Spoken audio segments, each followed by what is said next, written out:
Chapter number आप 7 कर रहे हैं, पेज नंबर 250 परसनल कॉजेज भी की हो सकते हैं। पॉइंट नंबर 13 एक्सट्रीम कोल्ड और हीट। टैंपरेचर एथलीट की परफॉर्मेंस से सिग्निफिकेंट इंपैक्ट पाता है। वाकई बहुत महत्वपूर्ण इंपैक्ट पैंदा वा टैंपरेचर का। हाई टैंपरेचर दी कई तरह ਦੀਆਂ हीट इलनैस ਹੁੰਦੀਆਂ ਨੇ। ज़्यादा टैंपरेचर हो जाए, जिवें बहुत गर्मी आ, ਉਹਦੇ ਨਾਲ बहुत ਸਾਰੀਆਂ ਇਲਨੈਸ ਹੋ ਸਕਦੀਆਂ ਨੇ, ਜਿਵੇਂ ਕਿ ਹੀਟ ਕ੍ਰੈਂਪ, ਹੀਟ ਸਟ੍ਰੋਕ ਦਾ ਕਾਰਨ ਬਣ ਸਕਦਾ। ਜਦੋਂ ਕਿ ਬਹੁਤ ਘੱਟ ਟੈਂਪਰੇਚਰ ਨਾਲ ਹਾਈਪੋਥਰਮੀਆ ਹੋ ਸਕਦਾ। ਮੰਨ ਲਓ ਬਹੁਤ ਟੈਂਪਰੇਚਰ ਬਹੁਤ ਘੱਟ ਗਿਆ, ਉਹਦੇ ਨਾਲ ਵੀ ਕੀ ਆਪਾਂ ਨੂੰ ਡਰ ਹੁੰਦਾ ਹਾਈਪੋਥਰਮੀਆ ਦਾ। ਨੰਬਰ ਅੱਗੇ 14 ਜਿਹਦੇ ਵਿੱਚ ਟ੍ਰੇਨਿੰਗ ਕਾਜ਼ਿਜ਼ ਆ ਜਾਂਦੇ। ਹੁਣ ਉਹਦੇ 'ਚ ਪਹਿਲਾ 14 ਪੁਆਇੰਟ ਹੈਗਾ ਰੋਂਗ ਮੈਥਡ ਆਫ ਟ੍ਰੇਨਿੰਗ ਜਾਂ ਪੂਅਰ ਕੋਚਿੰਗ। ਅਗਰ ਕੋਚਿੰਗ ਸਹੀ ਤਰ੍ਹਾਂ ਨਹੀਂ ਦੇ ਰਿਹਾ, ਉਹ ਐਥਲੀਟ ਜਿਸ ਦੀ ਉਹ ਕੋਚਿੰਗ ਕਰ ਰਿਹਾ ਹੈ ਉਹਨੂੰ ਇੰਜਰੀ ਹੋਣ ਦਾ ਰਿਸਕ ਰਹਿੰਦਾ ਹੀ ਰਹਿੰਦਾ ਹੈ। ਅਗਰ ਆਪਾਂ ਕਿਸੇ ਐਥਲੀਟ ਨੂੰ ਇਨਕਰੈਕਟ ਟੈਕਨੀਕਸ ਕਰਵਾ ਰਹੇ ਹਾਂ, ਉਹਦੇ ਨਾਲ ਉਸ ਨੂੰ ਅਤੇ ਹੋਰਾਂ ਨੂੰ ਵੀ ਇੰਜਰੀ ਹੋਣ ਦਾ ਡਰ ਹੁੰਦਾ ਹੈ। Number 15 lack of proper supervision. Lack of proper supervision ਦੀ ਘਾਟ ਦੇ ਰਿਜ਼ਲਟ ਵਜੋਂ ਟ੍ਰੇਨਿੰਗ ਦੇ ਕੰਪੋਨੈਂਟ ਐਂਡ ਪਲੇਅਰਸ ਲਈ ਲੋੜੀਂਦਾ ਲੋਡ ਨਹੀਂ ਕਰ ਸਕਦੀ। ਇੰਜਰੀ ਨੂੰ ਰੋਕਣ ਲਈ ਟ੍ਰੇਨਰ ਨੂੰ ਹਰੇਕ ਐਥਲੀਟ ਦੇ ਪੀਕ ਲੋਡ ਦਾ ਨੌਲੇਜ ਹੋਣੀ ਚਾਹੀਦੀ ਹੈ। ਹਰੇਕ ਕੋਚ ਨੂੰ, ਟ੍ਰੇਨਰ ਨੂੰ ਇਹ ਪਤਾ ਹੋਣਾ ਚਾਹੀਦਾ ਮੇਰਾ ਪਲੇਅਰ ਕਿੱਥੋਂ ਤੱਕ ਜਾ ਸਕਦਾ, ਕਿੰਨਾ ਮੈਂ ਇਹਦੇ ਉੱਪਰ ਲੋਡ ਪਾ ਸਕਦਾ ਵਾਂ ਅਤੇ ਕਿੰਨਾ ਇਹ ਹੈਂਡਲ ਕਰ ਸਕਦਾ ਵਾ। ਇਹਦੇ ਵਿੱਚ ਜਿਵੇਂ ਆਪਾਂ frequency, time, training, intensity, effort, repetition, fatigue, technical analysis etcetera ਦਾ ਧਿਆਨ ਰੱਖਣਾ ਚਾਹੀਦਾ ਹੈ। ਹੁਣ ਆਪਾਂ ਨੂੰ ਪਤਾ ਹੁੰਦਾ ਆਪਾਂ ਇਹਨੂੰ ਕਿੰਨੇ ਟਾਈਮ ਤੱਕ ਭਜਾ ਸਕਦੇ ਹਾਂ, ਕਿੰਨੀ ਕਿ ਇਹਨੂੰ ਜਲਦੀ ਫਟੀਕ ਆਉਂਦੀ ਆ, ਇਹਨੂੰ ਆਪਾਂ ਟੈਕਨੀਕਲੀ ਐਨਾਲਾਈਜ਼ ਕਿੰਨਾ ਕਰਨਾ ਵਾ, ਐਫਰਟ ਕਿੰਨੇ ਕੁ ਲਾਉਣੇ ਆ, ਰੈਪੀਟੇਸ਼ਨਸ ਕਿੰਨੀਆਂ ਚਾਹੀਦੀਆਂ, ਫ੍ਰੀਕੁਐਂਸੀ ਕੀ ਚਾਹੀਦੀ ਆ, ਟਾਈਮ, ਟ੍ਰੇਨਿੰਗ ਕਿੰਨੀ ਕਰਵਾਉਣੀ ਹੈ, ਸਾਰਾ ਕੁਛ ਦੀ ਨੌਲੇਜ ਹੋਣੀ ਚਾਹੀਦੀ, ਧਿਆਨ 'ਚ ਰੱਖਣਾ ਚਾਹੀਦਾ। ਜੇ ਇਹਨਾਂ ਵੈਰੀਏਬਲਸ ਦੀ ਕੇਅਰ ਨਹੀਂ ਕਰਦੇ ਤਾਂ ਇੰਜਰੀ ਹੋ ਸਕਦੀ ਹੈ। Number 16 lack of psychological preparations.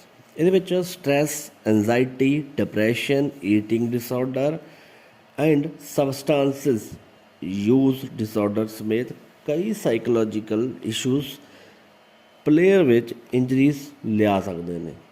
ਮਤਲਬ ਸਟਰੈਸ ਜ਼ਿਆਦਾ ਵਾ, ਐਨਜ਼ਾਈਟੀ ਬਹੁਤ ਜ਼ਿਆਦਾ ਆ, ਹੈ ਨਾ, ਈਟਿੰਗ ਡਿਸਆਰਡਰ ਮਤਲਬ ਕਿ ਖਾਣ ਪੀਣ ਤੁਹਾਡਾ ਸਹੀ ਨਹੀਂ ਹੈਗਾ ਗਾ, ਤੁਸੀਂ ਕੋਈ ਸਬਸਟਾਂਸ ਯੂਜ਼ ਕਰ ਰਹੇ ਹੋ, ਉਹਦੇ ਨਾਲ ਕੀ ਹੁੰਦਾ ਵਾ ਆਪਾਂ ਨੂੰ ਇੰਜਰੀ ਆ ਸਕਦੀ ਹੈ।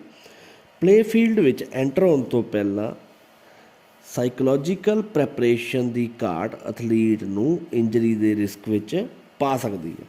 ਆਪਾਂ ਨੂੰ ਸਭ ਤੋਂ ਪਹਿਲਾਂ ਤਾਂ ਸਾਈਕੋਲੋਜੀਕਲੀ ਆਪਾਂ ਨੂੰ ਤਿਆਰ ਰਹਿਣਾ ਚਾਹੀਦਾ ਵਾ, ਆਪਾਂ ਗੇਮ ਖੇਡਣ ਲਈ ਜਾ ਰਹੇ ਹਾਂ। Number 17 improper equipment.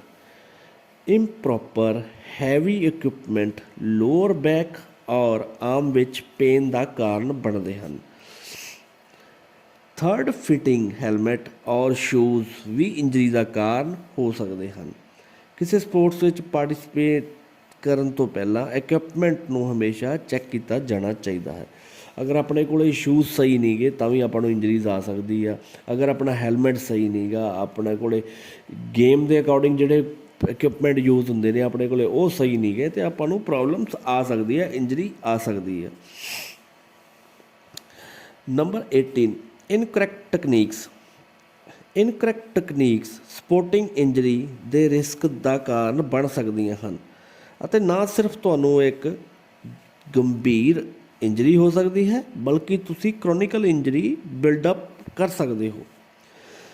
Incorrect technique ਦੇ ਰੈਪੀਟੇਟਿਵ ਕਰਨ ਨਾਲ ਲੋਕਲ ਟਿਸ਼ੂ ਜਿਹੜੇ ਹੁੰਦੇ ਆ ਉਹ ਡੈਮੇਜ ਹੋ ਜਾਂਦੇ ਆ, ਜੋ ਬਹੁਤ ਜ਼ਿਆਦਾ ਗੰਭੀਰ ਇੰਜਰੀ ਹੋਣ ਦੇ ਕਾਰਨ ਬਣ ਸਕਦਾ ਵਾ। ਜਦੋਂ ਇੰਜਰੀ ਪੂਰੀ ਤਰ੍ਹਾਂ ਇੰਡੀਵਿਜੂਅਲ ਲਈ ਵਰਸ ਸਟੇਟ ਨੂੰ ਡਿਵੈਲਪ ਕਰ ਸਕਦੀ ਹੈ। ਨੰਬਰ 19 ਹੈਗਾ ਜੀ ਫਟੀਕ। ਟਾਇਰਡ ਮਸਲ ਪੁੱਲ ਦਾ ਇੱਕ ਕਾਮਨ ਕਾਜ਼ ਹੈ। ਐਕਟੀਵਿਟੀ ਦੇ ਵਿਚਕਾਰ ਰੈਸਟ ਬਹੁਤ ਜ਼ਿਆਦਾ ਜ਼ਰੂਰੀ ਹੁੰਦੀ ਹੈ।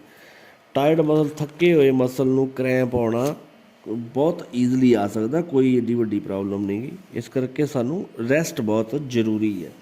ਉਸ ਤੋਂ ਬਾਅਦ 20.20 ਓਵਰ ਯੂਜ਼ ਔਰ ਰਿਪੀਟੇਟਿਵ ਵਾਲੀਆਂ ਮੂਵਮੈਂਟਸ ਸਪੋਰਟਸ ਇੰਜਰੀ ਦੇ ਕਾਰਨ ਵਿੱਚੋਂ ਇੱਕ ਹਨ, ਜਿਹਦੇ ਵਿੱਚ ਆਪਾਂ ਓਵਰ ਯੂਜ਼ ਕੋਈ ਚੀਜ਼ ਵਾਰ-ਵਾਰ ਕੋਈ ਮਸਲ ਨੂੰ ਯੂਜ਼ ਕਰਦੇ ਹਾਂ ਜਾਂ ਕੋਈ ਐਕਟੀਵਿਟੀ ਕਰਦੇ ਹਾਂ, ਰੈਪੀਟੇਟਿਵ ਵਾਲੀਆਂ ਮੂਵਮੈਂਟਸ ਹੁੰਦੀਆਂ ਨੇ, ਉਹਦੇ ਵਿੱਚ ਇੰਜਰੀ ਹੋ ਸਕਦੀ ਹੈ। ਜਿਵੇਂ runner, swimmer and tennis player, ਵਿਸ਼ੇਸ਼ ਤੌਰ 'ਤੇ tennis elbow, tendinitis, shin splint and shoulder impingement ਨਾਲ ਹੋਏ ਓਵਰ ਯੂਜ਼ ਇੰਜਰੀ ਲਈ ਸਸਪੈਕਟੇਬਲ ਹੁੰਦੇ ਹਨ। ਮਤਲਬ ਇਹਨਾਂ ਚੀਜ਼ਾਂ ਨਾਲ ਆਪਾਂ ਨੂੰ ਜ਼ਿਆਦਾ ਇੰਜਰੀਜ਼ ਹੋ ਸਕਦੀਆਂ। ਟੈਨਿਸ ਐਲਬੋ ਹੋ ਸਕਦੀ ਆ, ਟੈਂਡਾਈਨਾਈਟਿਸ, ਸ਼ਿਨ ਸਪਲਿੰਟ, ਸ਼ੋਲਡਰ ਇਨਪਿਗਮੈਂਟ, ਇਹ ਸਾਰਾ ਕੁਝ ਆਪਾਂ ਨੂੰ ਪ੍ਰੋਬਲਮ ਆ ਸਕਦੀ ਹੈ।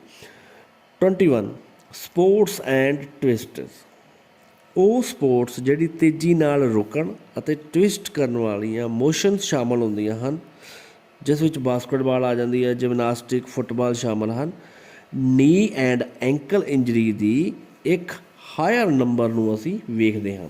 ਇਹਨਾਂ ਗੇਮਾਂ ਦੇ ਵਿੱਚ ਆਪਣੀ ਨੀ ਇੰਜਰੀ, ਐਂਕਲ ਇੰਜਰੀ ਆਉਣਾ ਬਹੁਤ ਜ਼ਿਆਦਾ ਹੀ ਕਾਮਨ ਆ, ਆਮ ਹੀ ਆ ਜਾਂਦੀ ਆ। ਐਂਕਲ ਸਪਰੇਨਸ ਉਦੋਂ ਵਾਪਰਦੀਆਂ ਹਨ ਜਦੋਂ ਐਥਲੀਟ ਆਪਣੇ ਫੁੱਟ ਨੂੰ ਰੋਲ ਕਰਦਾ ਹੈ ਅਤੇ ਆਲੇ ਦੁਆਲੇ ਦੇ ਲਿਗਾਮੈਂਟ ਨੂੰ ਸਟਰੈਚ ਕਰਦਾ ਹੈ। ਜਦੋਂ ਆਪਾਂ ਜ਼ਿਆਦਾ ਰੋਲ ਕਰਕੇ ਆਪਣਾ ਲਿਗਾਮੈਂਟ ਬਹੁਤ ਜ਼ਿਆਦਾ ਸਟਰੈਚ ਹੋ ਗਿਆ ਤਾਂ ਉਸ ਟਾਈਮ 'ਤੇ ਆਪਾਂ ਨੂੰ ਕੀ ਆ, ਇੰਜਰੀਜ਼ ਆ ਸਕਦੀ ਆ। ਅੱਗੇ ਹੈਗਾ ਜੀ ਯੂਨੀਲੈਟਰਲ ਮੂਵਮੈਂਟਸ। ਕੁਝ ਗੋਲਫਰਸ ਅਤੇ ਟੈਨਿਸ ਪਲੇਅਰ ਨੂੰ ਲੋਅਰ ਬੈਕ ਪੇਨ ਹੁੰਦੀ ਹੈ। ਨੋਰਮਲੀ ਆ ਗੋਲਫਰ ਨੂੰ ਬਹੁਤ ਜ਼ਿਆਦਾ ਪ੍ਰੋਬਲਮ ਆਉਂਦੀ ਆ, ਕਿਉਂਕਿ ਇੱਕ ਸਾਈਡ 'ਤੇ ਹੀ ਐਕਟੀਵਿਟੀ ਹੁੰਦੀ ਆ, ਇੱਕ ਸਾਈਡ 'ਤੇ ਆਪਾਂ ਦੂਸਰੀ ਸਾਈਡ 'ਤੇ ਮੂਵਮੈਂਟ ਨਹੀਂ ਹੁੰਦੀ ਗੀ। ਗੋਲਫਰ ਕੋਈ ਵੀ ਖੇਡਦਾ ਇੱਕ ਸਾਈਡ 'ਤੇ ਜ਼ਿਆਦਾ ਮੂਵਮੈਂਟ ਹੁੰਦੀ ਆ, ਕਿਉਂਕਿ ਇਹਨਾਂ ਐਕਟੀਵਿਟੀਜ਼ ਨੂੰ ਸਰੀਰ ਦੇ ਸਿਰਫ ਇੱਕ ਪਾਸੇ ਕੁਝ ਮੂਵਮੈਂਟ ਦੀ ਲੋੜ ਹੁੰਦੀ ਆ। ਬਾਡੀ ਦੂਸਰੇ ਪਾਸੇ ਬਰਾਬਰ ਕੰਮ ਕੀਤੇ ਬਿਨਾਂ ਕੰਮ ਨਹੀਂ ਕਰਦੀ। ਇਸ ਦੇ ਰਿਜ਼ਲਟ ਵਜੋਂ ਕੀ ਆ, ਆਪਾਂ ਨੂੰ ਇੰਜਰੀਜ਼ ਆ ਸਕਦੀ ਆ। ਸਭ ਤੋਂ ਕਾਮਨ ਇਹਦੇ ਵਿੱਚ ਆ ਲੋਅਰ ਬੈਕ ਪੇਨ। ਨੈਕਸਟ ਆ ਗਿਆ ਜੀ preventions of sports injury. Exercise body ਲਈ ਚੰਗੀ ਹੈ। ਪ੍ਰੋਪਰ ਪ੍ਰੀਕਾਸ਼ਨਸ ਨਾਲ ਸਪੋਰਟਸ ਇੰਜਰੀ ਨੂੰ ਅਕਸਰ ਰੋਕਿਆ ਜਾ ਸਕਦਾ ਹੈ। ਆਲ ਸਪੋਰਟਸ ਇੰਜਰੀਜ਼ ਹੋਣ ਦਾ ਰਿਸਕ ਹੁੰਦਾ ਹੈ। ਆਮ ਤੌਰ 'ਤੇ ਕਿਸੇ ਸਪੋਰਟਸ ਵਿੱਚ ਜਿੰਨਾ ਜ਼ਿਆਦਾ ਕੰਟੈਕਟ ਹੁੰਦਾ ਹੈ, ਟਰੋਮੈਟਿਕ ਇੰਜਰੀ ਲੱਗਣ ਦਾ ਜੋਖਮ ਵੀ ਵੱਧ ਜਾਂਦਾ ਹੈ। ਕੰਟੈਕਟ ਸਪੋਰਟਸ ਨੇ, ਜਿਵੇਂ ਆਪਾਂ ਫੁੱਟਬਾਲ ਖੇਡਦੇ ਹਾਂ, ਆਪਸ ਵਿੱਚ ਕੰਟੈਕਟ ਹੁੰਦਾ ਵਾ, ਉਹਦੇ ਵਿੱਚ ਜ਼ਿਆਦਾ ਡਰ ਹੁੰਦਾ ਵਾ। ਹਾਲਾਂਕਿ ਯੰਗ ਐਥਲੀਟਸ ਵਿੱਚ ਜ਼ਿਆਦਾ ਇੰਜਰੀਜ਼ ਓਵਰ ਯੂਜ਼ ਕਾਰਨ ਹੁੰਦੀਆਂ ਹਨ। ਇਹਨਾਂ ਵਿੱਚ ਜਿਹੜੀਆਂ ਇੰਜਰੀਜ਼ ਅੱਗੇ ਆ ਰਹੀਆਂ ਨੇ ਉਹ ਨੈਕਸਟ ਪੇਜ 'ਤੇ ਆਪਾਂ ਕਰਾਂਗੇ।